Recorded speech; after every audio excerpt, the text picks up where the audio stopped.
রোজা শব্দটি হচ্ছে ফারসি শব্দ। এর আরবি হচ্ছে সওম। আবিধানিক অর্থ হচ্ছে বিরত থাকা। শরীয়তের পরিভাষায় রোজা বলা হয় জ্ঞান বুদ্ধি সম্পন্ন মুসলমানের উপর সুবহে সাদিক তথা দিনের একেবারে শুরু লগ্ন থেকে সূর্যাস্ত পর্যন্ত পানাহার, স্ত্রী সহবাস ও রোজা ভঙ্গকারী বিভিন্ন রকম কার্যাবলী থেকে বিরত থাকার নামই হচ্ছে সওম বা রোজা। সম্মানিত সুধী, রোজা দেখতে কঠিন হলেও এর প্রচলন সর্বযুগেই ছিল। বাবা আদম আলাইহিসসালাম থেকে নিয়ে হযরত মুহাম্মদ রাসূলুল্লাহ সাল্লাল্লাহু আলাইহি ওয়াসাল্লাম পর্যন্ত প্রত্যেকের উপরেই তা ফরজ ছিল।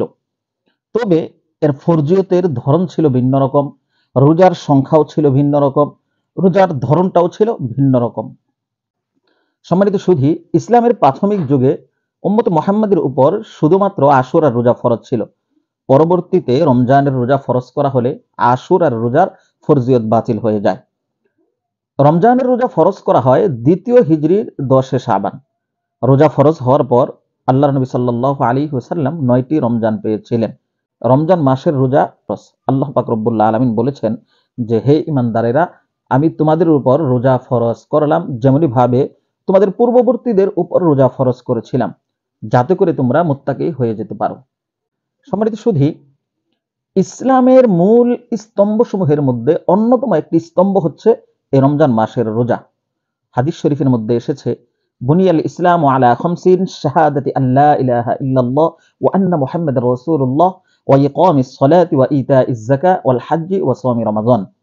সম্মানিত সুধী, যে ব্যক্তি বিনা ওজরে বিনা কারণে ইচ্ছাকৃত রমজান মাসের একটি রোজা তরক করলো, সে নিকৃষ্ট পাপী এবং সে ইসলামের মৌলিক স্তম্ভসমূহের মধ্যে একটিকে বিনষ্টকারী হিসেবে গণ্য হবে।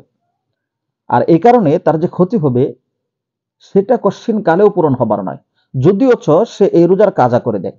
হাদিস শরীফে এসেছে, যে ব্যক্তি বিনা ওজরে ইচ্ছাকৃতভাবে রমজান মাসের একটি রোজা কাজা করলো আর এর পরিবর্তে যদি সে সারা জীবন রোজা রাখে, তারপরও তার এ রোজার ফজিলত অর্জন হবে না।